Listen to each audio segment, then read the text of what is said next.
Salam kerahiman. Hari ini 7 Juni.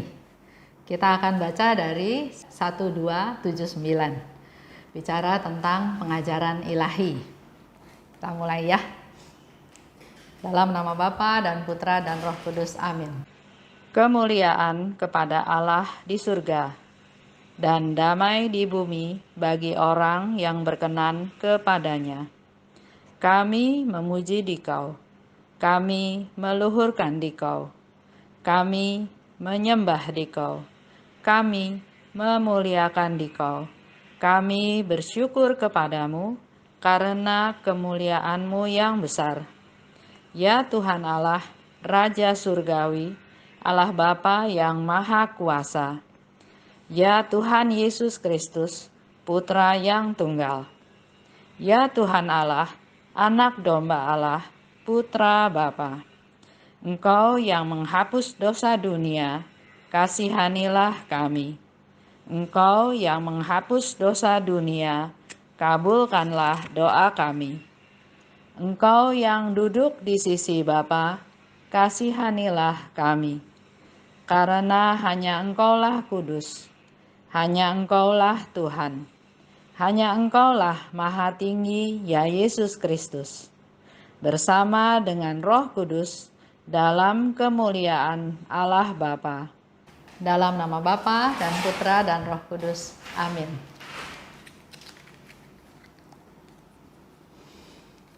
Satu, 2, 7, 9. Tuhan memberi aku pengetahuan tentang rahmat yang terus-menerus Ia limpahkan kepadaku. Terang ini menembus diriku semakin lama makin dalam, dan aku menjadi tahu akan perkenan Allah yang tak terselami terhadap aku. Aku tinggal dalam kamarku untuk melambungkan doa syukur yang panjang, sambil menundukkan wajahku ke lantai dan mencucurkan air mata syukur. Aku tidak dapat bangkit dari lantai karena setiap kali aku mencoba bangkit, terang Allah memberi aku pengetahuan baru mengenai rahmat-Nya. Baru sesudah percobaan yang ketiga, aku dapat berdiri. Sebagai anak Bapa surgawi, aku merasakan bahwa segala sesuatu yang dimiliki Bapa juga milikku. Ia sendiri mengangkat aku dari tanah hingga kepada hati-Nya. Aku merasakan bahwa apa saja yang ada itu adalah milikku semata-mata. Tetapi aku tidak menginginkannya sama sekali sebab Allah sendiri sudah cukup bagiku. Sini dikatakan, Tuhan memberi aku pengetahuan tentang rahmat terus-menerus Ia limpahkan kepadaku. Jadi banyak rahmat-rahmat yang Tuhan limpahkan. Dan rahmat itu ada yang Suster Faustina mengerti, ada yang Suster Faustina nggak mengerti. Tapi semua yang terjadi dia terima sebagai rahmat. Sebelum 1279, saya ingin ajak Bapak Ibu lihat dari 1276. Kalau kita lihat 1276, itu sepertinya ada rentetannya ya. 1276 terjadi pada tanggal 16 September 1937. Kejadiannya di rumah sakit, di sanatorium. Suster Faustina rencana melakukan jam kudus ya. Jadi walaupun dia sakit, dia berusaha tetap melakukan rutinitas atau hal-hal yang semakin dia dekat dengan Tuhan. Tapi ternyata nggak bisa. Karena jam 8 malam dia sakit parah sampai pingsan. Jadi dia nggak bisa lakukan jam kudus. Dan itu berlangsung selama 3 jam. Sakit yang mencengkam sampai dia pingsan. Akhirnya dia nggak lakukan jam kudus, tapi Yesus memberikan satu informasi kepada Suster Faustina bahwa dengan cara ini ternyata Suster Faustina ambil bagian dalam sakratul mautnya Tuhan Yesus di Getsemani. Jadi penderitaan yang Faustina alami selama jam 8 sampai jam 11 malam itu disebutkan sebagai cara Suster Faustina ambil bagian waktu Yesus dalam sakratul maut di Taman Getsemani. Kita ingat ya, waktu itu Yesus bilang ke Bapa, "Bapa, kalau boleh piala ini lewat daripadaku. Tapi kehendak-Mu lah yang terjadi." Kalau kita ikut novena kerahiman ilahi, kita tahu juga kenapa Yesus sampai berkata seperti itu. Karena dia bilang, dia bisa ngomong seperti itu karena dia ingat akan jiwa yang suam-suam kuku, yang tidak panas, yang tidak dingin. Jiwa-jiwa itulah yang paling menjijikan, kata Yesus. Menjijikan hatiku. Hatiku sangat pedih karena jiwa yang suam-suam kuku. Nah, penderitaan dalam sakratul maut itu Yesus berbagi dengan Suster Faustina, di mana selama 8 sampai jam 11 malam, Suster Faustina juga merasakan sakratul maut itu. Sakit yang mencekam, bahkan dia sampai pingsan. Dan ternyata dikatakan Tuhan memberi aku pengetahuan tentang rahmat yang terus-menerus dilimpahkan. Apa yang Tuhan mau informasikan kepada Suster Faustina? Dengan dia menderita sakratul maut, mengambil bagian dari penderitaannya Yesus, rahmat apa yang Tuhan mau berikan atau mau sampaikan atau mau informasikan kepada Suster Faustina? Ternyata penderitaan-penderitaan tersebut jadi silih untuk ibu-ibu yang melakukan aborsi. Nanti Bapak Ibu bisa baca ya dengan lebih teliti di 1276. Yesus meminta Santa Faustina untuk mengalami sakratul maut selama 3 jam itu, sehingga dia tidak bisa melakukan jam kudus. Untuk apa? Untuk menjadi silih atas ibu-ibu yang melakukan aborsi. Kita tahu ya, kita juga pernah dengar, saya juga pernah dengar di TV, diketemukan tulang belulang dari janin, dari bayi, mungkin tempurung kepalanya ya, di sebuah klinik, dikubur di belakang atau di taman. Itu terjadi praktek-praktek aborsi.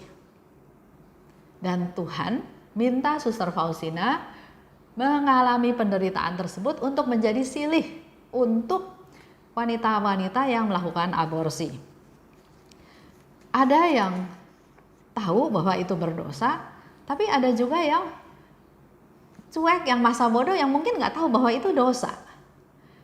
Ada teman saya cerita, dia belum Katolik, dia bilang dia punya anak perempuan, dia punya anak lagi perempuan, dia punya anak lagi perempuan, yang keempat dia takut perempuan lagi. Jadi terjadilah aborsi. Setiap hamil diaborsi, setiap hamil diaborsi. Dan enggak merasa bersalah, enggak merasa bahwa itu dosa. Menurut dia wajar aja. Karena saya mau anak laki, saya takut itu anak perempuan lagi, saya enggak mau dan saya buang. Sesederhana itu. Tapi suatu hari dia akhirnya juga menjadi Katolik. Dia tahu bahwa itu berdosa.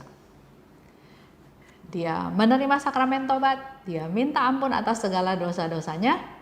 Dan ternyata dengan sungguh-sungguh berdoa, dia menerima atau mendapatkan anak yang keempat itu laki-laki. Itu suatu cerita yang terjadi ya.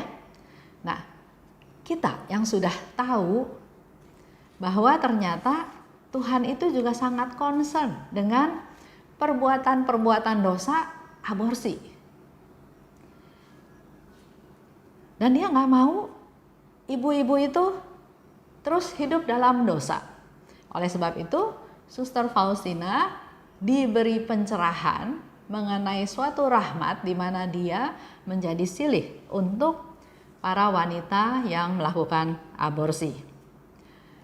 Sekarang kita mau menggali lagi lebih lanjut. Ada sementara orang menganggap, ya saya nggak mau punya anak saya sudah banyak, keadaan ekonomi saya tidak memungkinkan, sudah buang saja tanpa merasa berdosa.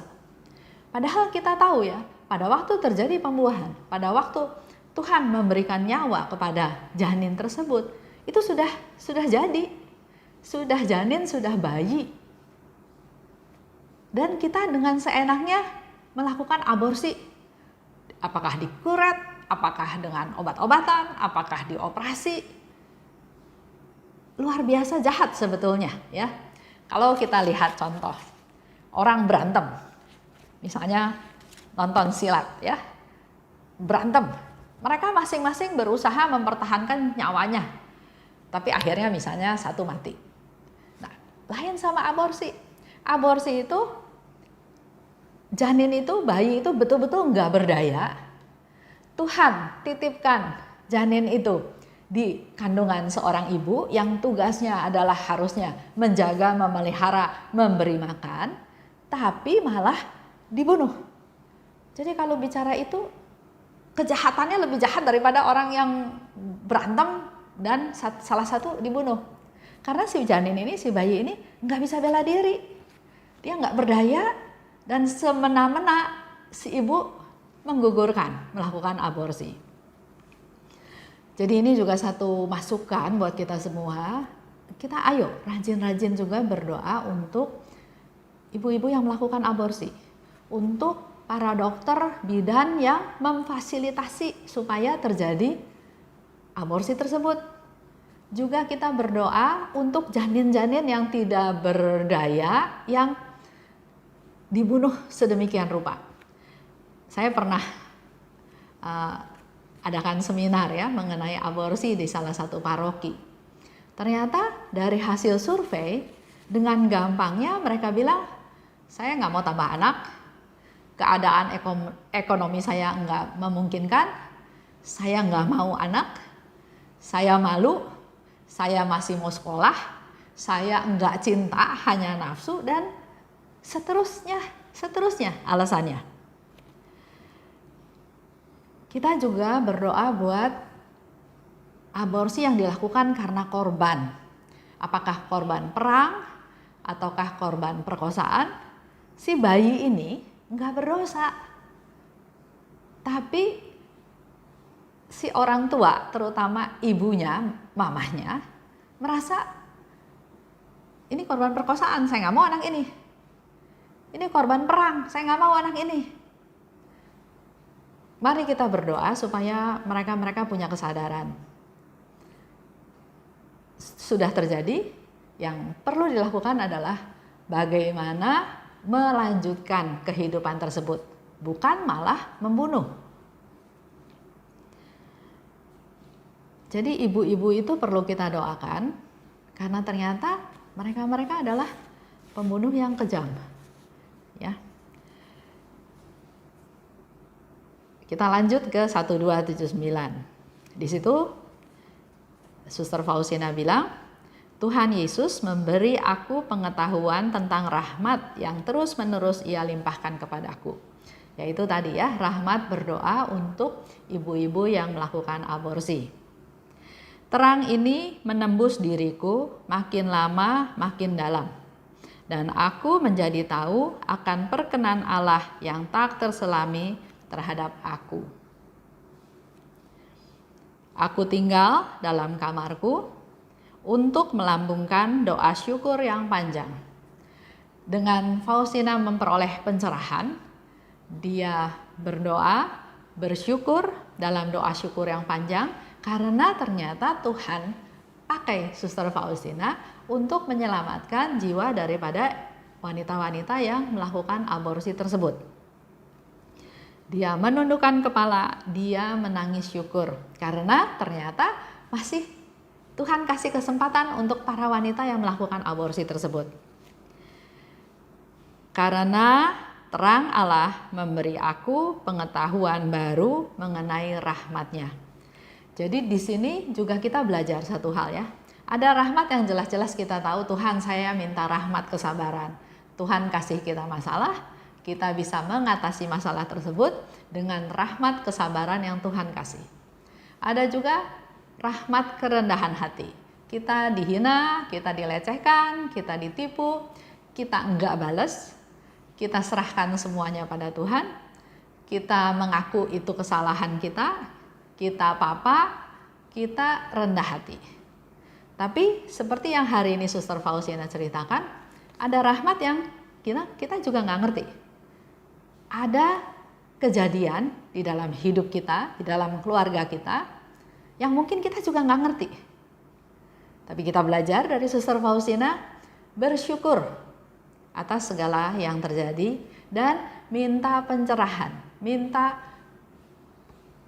Tuhan buka supaya tahu rahmat apa yang Tuhan kasih dan apa maksudnya.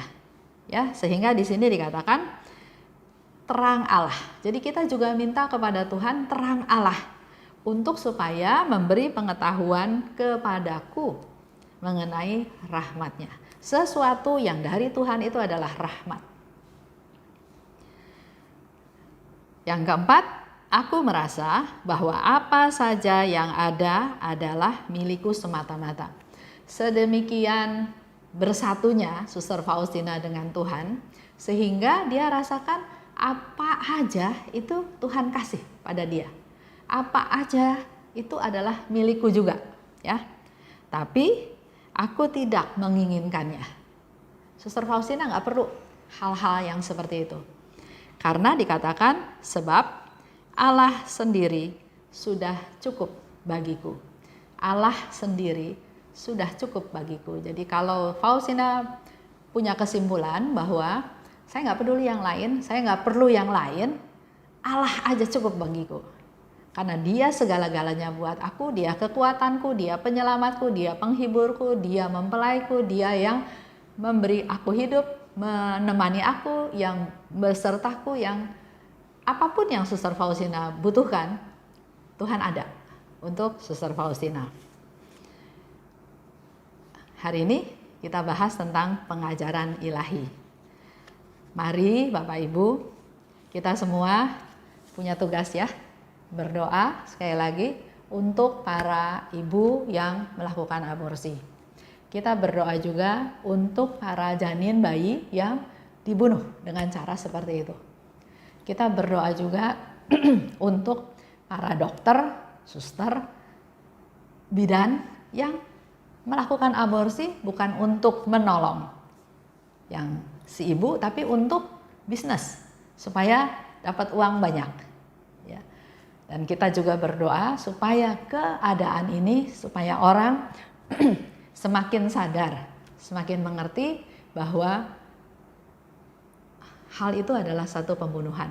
Bukan sesederhana itu bayar dokter, dikeret, terus selesai. Saya tutup dengan satu cerita ya. Pernah di ruang adorasi, saya lagi berdoa, saya dengar suara orang nangis. Jadi terisak-isak ya. Jadi saya lihat kiri kanan siapa yang nangis. Ternyata ada satu anak muda sedang nangis terisak-isak. Saya cuma pikir, ya sudah, mungkin dia terbeban berat, dia banyak masalahnya, dia berdoa dan mengungkapkan seluruh kesedihannya kepada Tuhan. Sudah selesai adorasi, saya keluar dari ruang adorasi. Ternyata dia juga ikut keluar. Karena dia ikut keluar, jadi saya tanya, ada masalah apa? Sampai segitu sedihnya. Kemudian dia cerita, dia bilang, dia punya pacar, belum menikah, sudah melakukan hubungan dan ternyata pacarnya hamil. Karena situasinya enggak memungkinkan katanya ya, jadi si pacar ini mau menggugurkan kandungannya. Dia sebagai laki-laki yang walaupun belum menikah, tapi dia bilang jangan, itu membunuh, saya mau bertanggung jawab. Jadi mau menikah ceritanya ya, tapi pacarnya nggak mau, nggak tahu bagaimana ceritanya, tahu-tahu si pacarnya sudah menggugurkan kandungan tersebut. Jadi dia merasa berdosa, dia merasa bersalah, dia merasa sedih. Terus saya bilang, ya sudah, karena toh sudah terjadi, kamu ketemu sama Romo saja. Menerima sakramen tobat. Mengaku segala kesalahan kamu. Ya, udah Bu, saya sudah lakukan itu. Nah kalau sudah lakukan itu, Tuhan sudah ampuni kamu. Sudah selesai. Enggak, saya masih merasa saya bersalah. Saya selalu terngiang-ngiang bahwa kamu berdosa gitu. Apalagi saya melihat satu flyer Dia kasih lihat saya flyernya, di situ ditulis bahwa berdosa orang-orang yang melakukan aborsi dan seterusnya.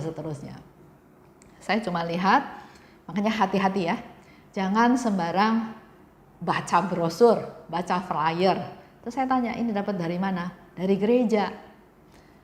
Jadi dia punya pemikiran, semua flyer, brosur yang ada di gereja itu benar, otentik kebenarannya. Saya baca, saya bilang, ini salah. Penerbitnya juga nggak jelas siapa, yang ngomong juga siapa, hanya sekedar leaflet, edaran gitu aja. Itu satu. Terus yang kedua, saya tanya, kamu kan sudah ngaku dosa? Iya. Kamu tahu Tuhan sudah ampuni kamu? Tahu, tapi terngiang-ngiang terus bahwa saya berdosa. Kemudian saya bilang, itu pasti bukan dari Tuhan. Itu pasti bisikan setan yang membuat kamu itu biar tertekan. Jadi terngiang-ngiang terus kamu berdosa. Sebetulnya kalau kamu sudah ngaku dosa kamu harus percaya bahwa Tuhan itu Maha Rahim dan Tuhan sudah mengampuni dosa kamu.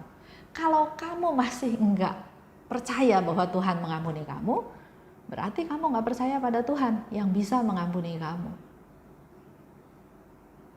Kemudian dia minta didoakan.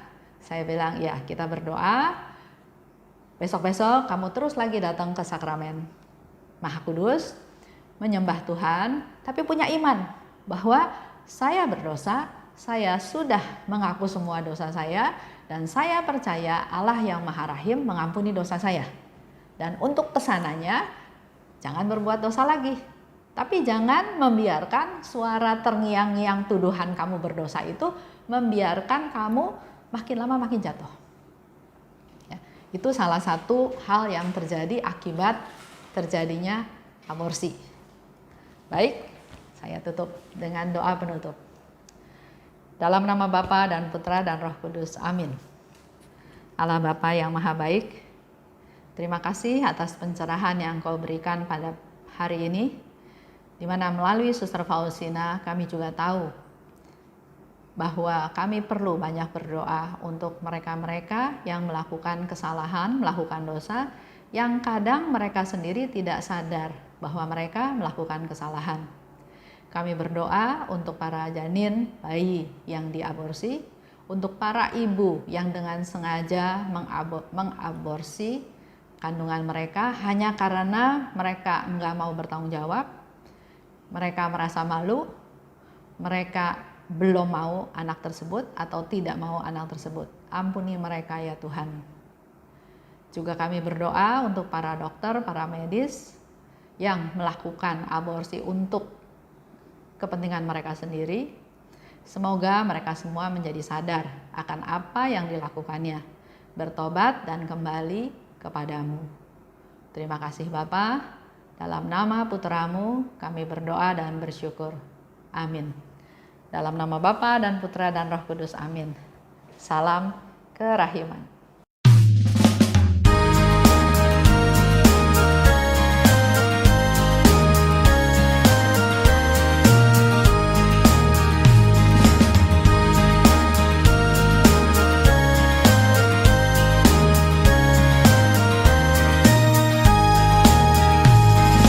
Berbahagialah jiwa yang menyerukan kerahiman Tuhan. Jiwa itu akan dibela oleh Tuhan sebagai kemuliaan-Nya. Pujilah kerahiman Tuhan dengan mengandalkan kerahiman-Nya itu. Pujilah kerahiman Tuhan sepanjang hidupmu.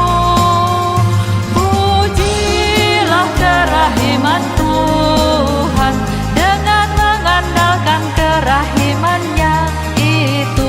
Pujilah kerahiman Tuhan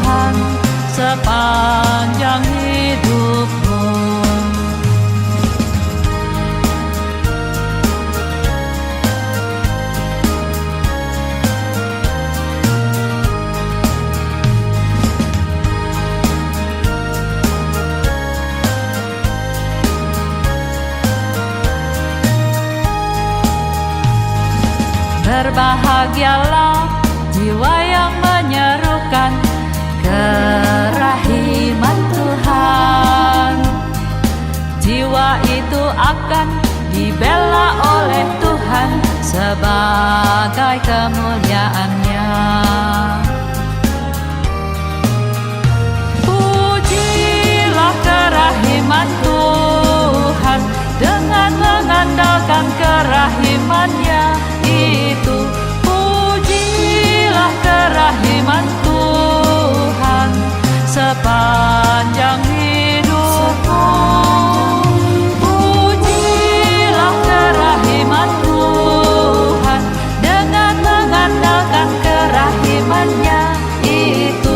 Pujilah kerahiman Tuhan sepanjang hidupmu. Pujilah kerahiman Tuhan dengan mengandalkan kerahiman-Nya itu. Pujilah kerahiman Tuhan sepanjang hidupmu. Pujilah kerahiman Tuhan dengan mengandalkan kerahiman-Nya itu. Pujilah kerahiman Tuhan sepanjang hidupmu. Sepanjang